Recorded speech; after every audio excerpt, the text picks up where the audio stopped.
Hello, my name is Catherine. I have been a teacher for 7 years for special needs students since 2015.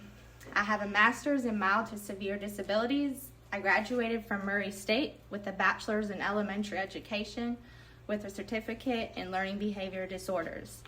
Today I'm going to share a little bit of information on autism. Autism is not a disease or illness that needs to be cured. Autism is a different yet valid way of being a human. Autism is a different type of neurotype. Autism affects all areas of development and is present throughout the lifespan. A child does not outgrow autism or become less autistic if we provide enough intervention, therapy, or special education services. In the medical world, it is referred to as Autism Spectrum Disorder, or ASD. Autism is a spectrum, but we now recognize that it does not need to be viewed as a disorder. The term spectrum refers to the varying strengths and challenges that autistic people experience.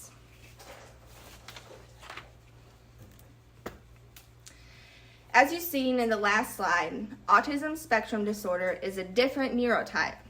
So, the way ASD is evident may be some of these examples. An autistic child may learn differently, definitely relate to others differently. They acquire milestones differently. Quick check-in. Is autism a disease? Answer is false. It is a different neurotype.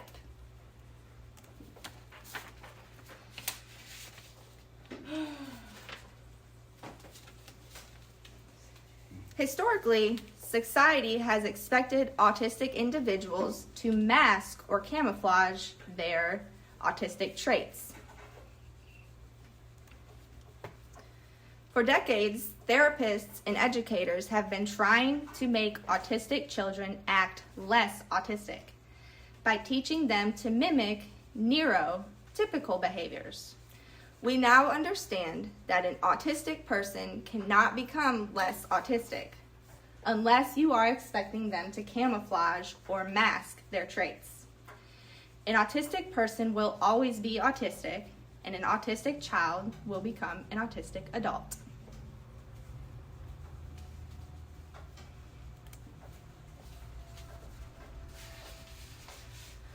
Autism occurs in every ethnic group and across all socioeconomic levels.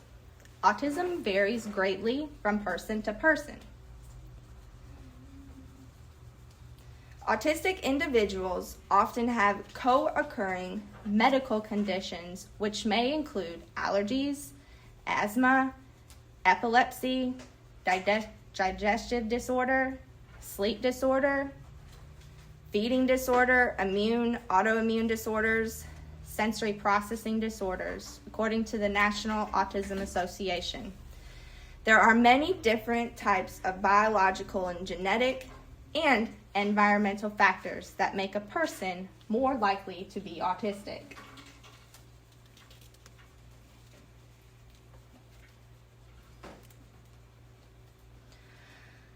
Autism runs in families. The odds of a child being autistic increase when they have a sibling diagnosed with autism, ADHD, or intellectual disability, or possibly a parent with schizophrenia, depression, bipolar disorder, or anxiety.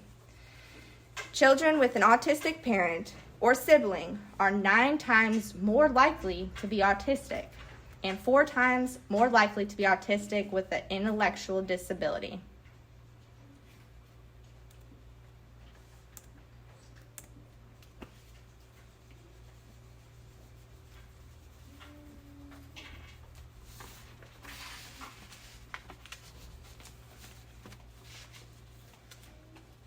Autism can lead to challenges, but autistic people can and do lead happy, fulfilling lives. Throughout their lives, They will often need individualized supports, modifications, and accommodations along the way, because our world is not set up for autistic individuals to thrive.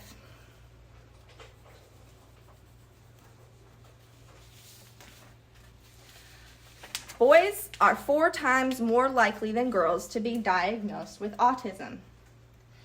Because of the implication bias of autism researchers and providers, autism has historically been considered a boys' disorder.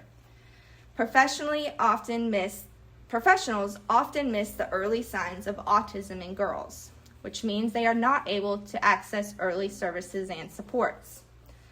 Autistic girls are better at masking autistic traits, making it less likely for them to be referred for an evaluation. Autistic girls often go undiagnosed because they do not fit the diagnostic stereotypes. Going back to the reference before about involving masking. Autistic girls often go through life wondering what's wrong with them and may not get a diagnosis until adulthood. Before receiving their autism diagnosis, autism girls may be misdiagnosed with anxiety, depression, or ADHD. Autism in girls. Autistic girls tend to be more socially motivated than autistic boys, which means they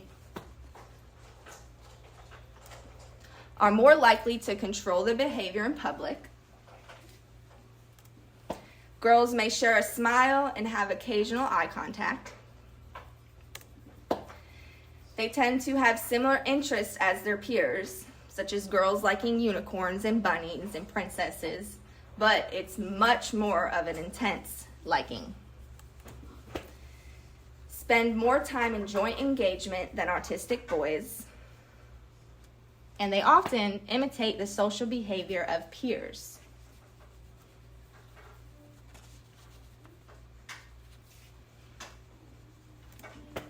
Check in. Boys are 4 times more likely to be diagnosed with autism than girls. The answer to that is true. This then leads to a misdiagnosis of girls due to them masking their behavior better.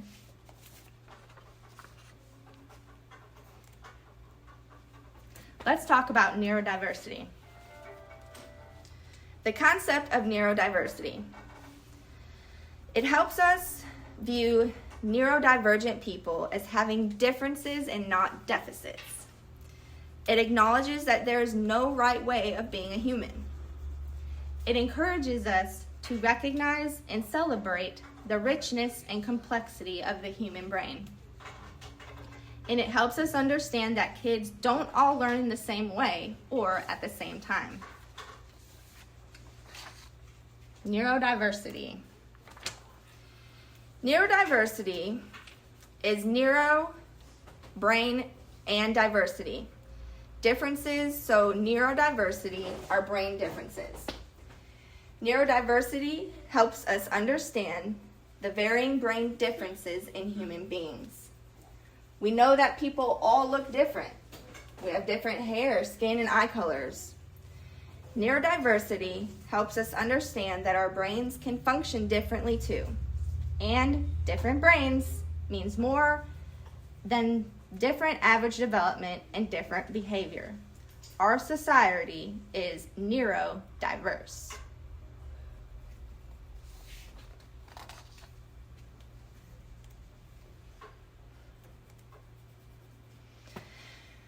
So here's a definition of autism. Autism is a disorder marked by deficits in communication and social skills, and the presence of restricted or repeated behaviors. Now, what I just read, we are going to change the wording to understand it with neurodiversity language. So taking out that it is a disorder and changing it to a different neurotype. Autistic people do not have deficits, they just have differences than us. And instead of being a restricted and repetitive behavior, turning that negativity into a positive statement, meaning they're highly focused on deep interests of what they have. So a couple months ago, I switched from a Android to an iPhone. Now it's been maybe 3-4 months, and I am still having to get used to the iPhone. I really clicked with this analogy because I'm still struggling to find where things are on my iPhone because it's a new concept for me. So,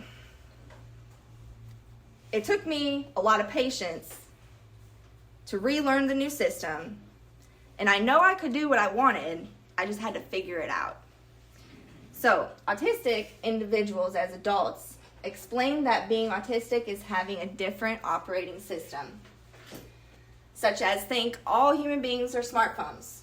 You have neurotypical people using the Android and neurodivergent people using the iOS operating system. Completely two different systems. They all work and do the same things, just in a different way.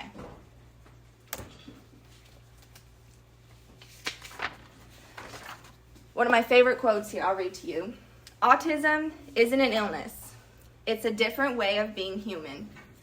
Autistic children and adults aren't sick. They are progressing throughout developmental stages just as we do. To help them, we don't need to change them or fix them.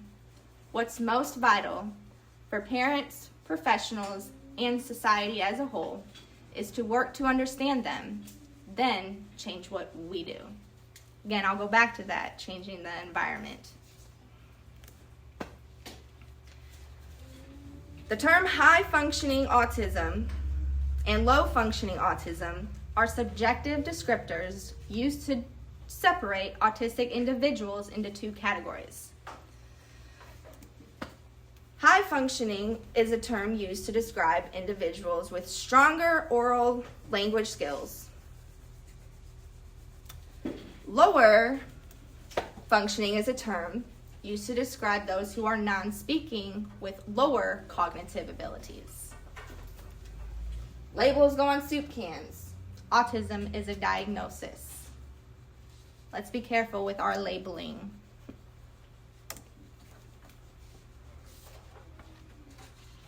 What is normal anyway? I love this up here by an author and comedian. Normal is just a setting on a dryer. We don't assign a level to how autistic someone is. Autism is a different neurotype. It is a different but valid way of being a human. Who gets to decide what normal is anyways?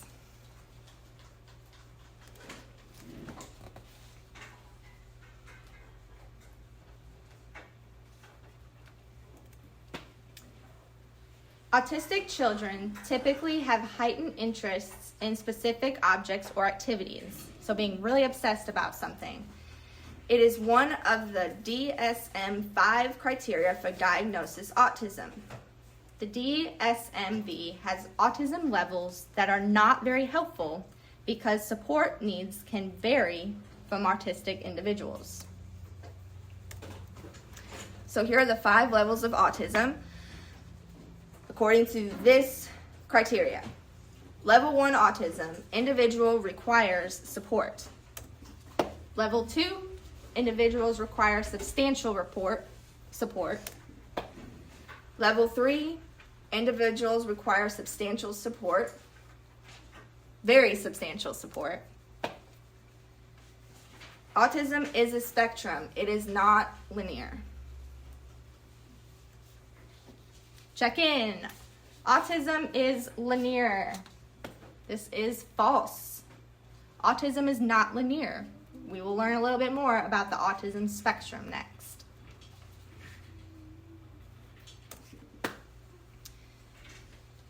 So here is another way of looking at it. You have many people think autism is linear. You have your high and your low functioning. Autism is non-linear spectrum here, okay? You have your low support needs to your moderate support needs, to your high support needs. So here is an example of a support needs profile. Dressing, communication, toileting, transitioning, academics, sensory needs, showering and bathing, feeding self, gross motor, fine motor, brushing teeth, safety, dressing, and communication. So these are all supports that one with autism may need. Here is an actual example of an individual's. So knowing that in the different low to moderate to high, this individual is going to need these types of supports.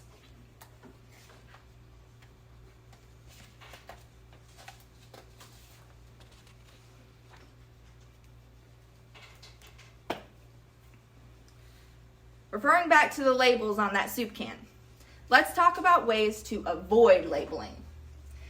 So instead of using functional labels, describe the child's strengths. We always want to turn it to positivity, where they can use higher levels of support.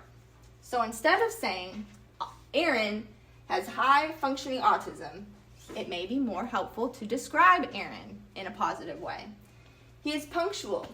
He manages his time wisely. He is kind and considerate. He loves to learn about self-advocacy by asking for clarification or help when needed. Right here, he requires more support in situations where sarcasm or non-literal language is used. Specifically there, he is asking for the support in that area. He is not understanding the sarcasm in non-literal language. In PE class, when learning new movement games, and when asked to follow complex directions. Autistic or not, all toddlers have fairly high support needs for most activities of their daily living. So we need to modify our language to make it relevant to working with the population. So instead of saying Carlos has high or low functioning autism, we could say what he enjoys doing. He likes lining up his dinosaurs. He likes jumping on the trampoline. He's able to feed himself. So again, going back to that spectrum of pointing out the things that they may need low, medium to high support in. He pushes objects or people away and uses a high-pitched screech to protest. So again, taking the autism language and turning it into a positive statement about the individual. No labeling. So our response.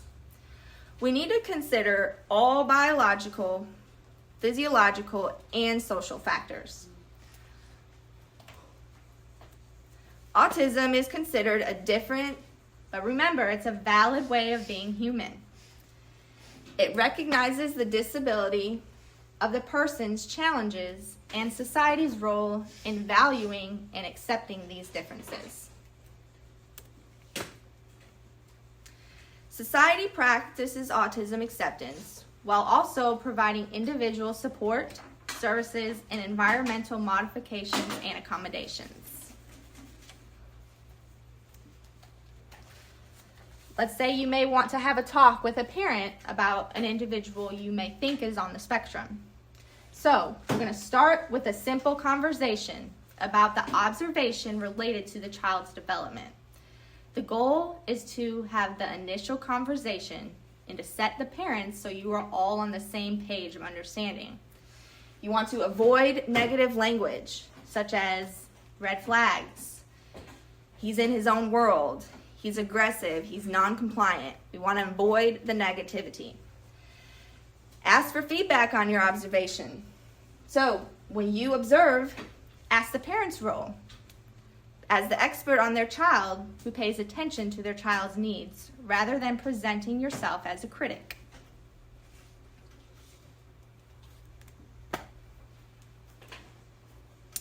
Our main idea here is to focus on what's best for the child and the family. Don't worry about the milestone charts of where the child should be. But remember, spiky development profiles are part of the autistic neurotype.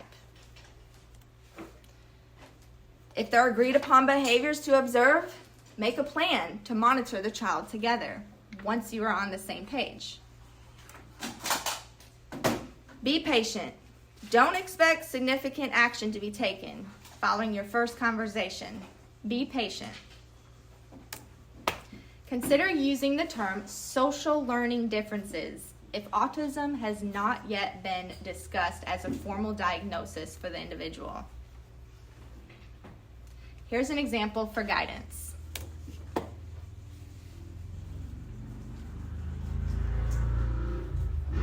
Here's the provider's conversation. I wanted to share some observations, and get your feedback on them. Great first sentence to start with. I have noticed that at daycare, Joseph has a difficult time with changing his routines. It's an observation made by the provider. I'm wondering if you have noticed these behaviors at home as well. So making the connection to the parent to get on the same page. And then we both talk. Let's both continue to pay attention to how Joseph handles changes in our routine at daycare, at home, and at Grandma's house. And we'll chat about it again next week.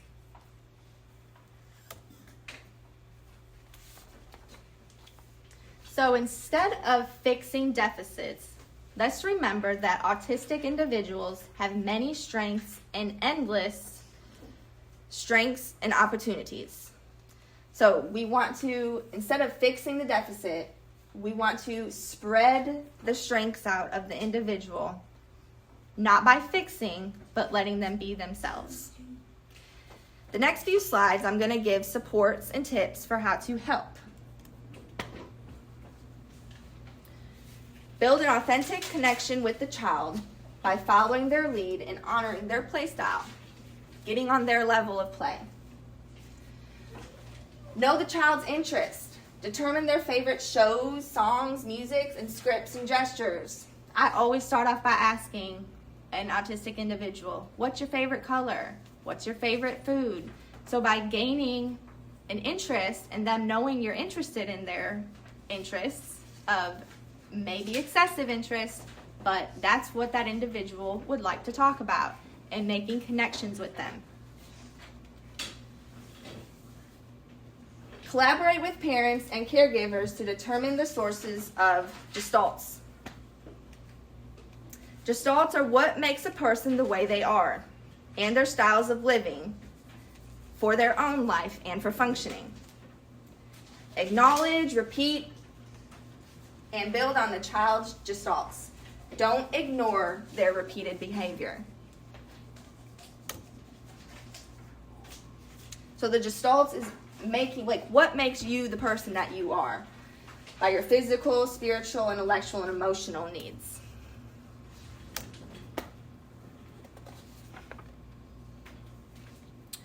Autism. Again, some helpful tips. Attend to the child's sensory needs to support self-regulation. Incorporate musicality into language, making it more memorable with music. Love music, love dancing. They hear things differently. Read books with receptive and interesting phrases, so repeated behaviors in books or phrases. Use the child's current interest as a starting point for communication. So again, going back to the starting of asking them what interests them and making that connection as a good starting point. Help the child learn new words.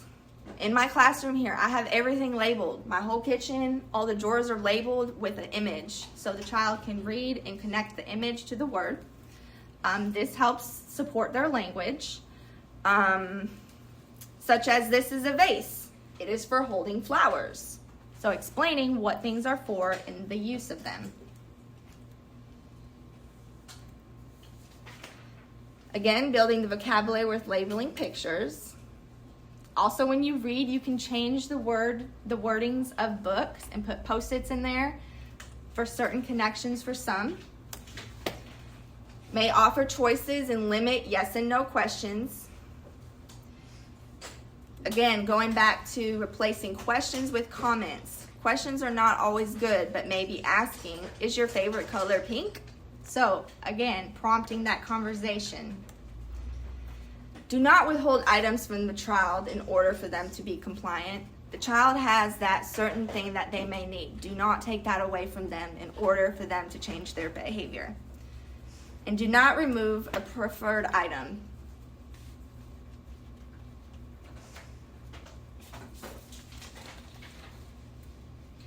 I do a lot of self-talk here in the classroom when I'm doing things. I explain what I'm doing. So such as self-talk. Describe what you are doing, seeing, hearing, and feeling. So, the mom, I'm taking the cookies out of the oven. Simple. Child may be wondering what the parent is doing. Parallel talking. Describe what the child is seeing and hearing or feeling. You're wearing daddy's big brown boots. Yes, the child is. It's very obvious, but they may need the recognition of, these are dad's boots, and I'm wearing them. Explain what the child says using a more complete sentence. So, the child may say, doggy eat.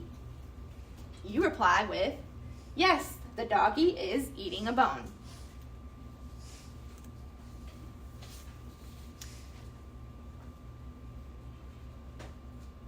So, strategies we can implement as adults. Remember, we need to change our mindset. We are not changing a person, we need to change our mindset. We should always operate from strength-based practices and assume that all children think and learn differently. Remember to check our own bias and how we view autism individuals. Talk and treat them in a manner appropriate to their age, such as you may have a child that's 15 and does childish things. Relate to that behavior. They are a 15-year-old. Ask for permission before offering assistance. Hey, may I help you do this? Or are you needing help? Remember, don't be asking all the questions. Instead, guide them. So it looks like you need help. May I help cut this for you? Those types of things. Tell the child what they are doing before acting. Always giving them a heads up of what is coming. Visual schedules are huge in my classroom. We have pictures, times, and images of what is coming next so they are aware of their schedule. And speak directly to the child, including them in conversations. If I'm talking about the individual, I don't want to be excluding them from the conversation, so I bring them in the conversation of what may need to be talked about. Avoid speaking for the child. Don't provide too much support or overbearing. Focus on the child's strengths. Again, positivity, focusing on their interests and their sensory needs. Being in an autistic relationship with a child before trying new skills. So making the connection is really important. And avoid using hand-over-hand assistance. Hand-over-hand assistance would be the autistic child maybe writing their name or building blocks, and you place your hand on top. The best thing would be to do is to not do hand-over-hand and just watch and let the child guide you to what they may be wanting. Remember that authentic relationships are the key to being and building a relationship with an autistic child. So going back to the environment in which we as individuals need to realize our bias first. I love this. This is one of my favorite quotes here. When a flower doesn't bloom, you fix the environment in which it grows, not the flower. So referring to this now, when a child doesn't thrive, you don't fix the environment, or you do fix the environment in which they learn, not the child. So again, knowing that we do not need to change the individual, but we need to support and guide them.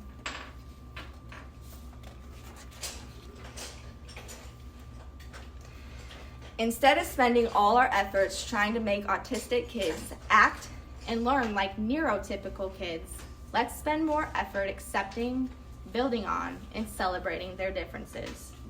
Neurodiversity makes the world a much brighter place.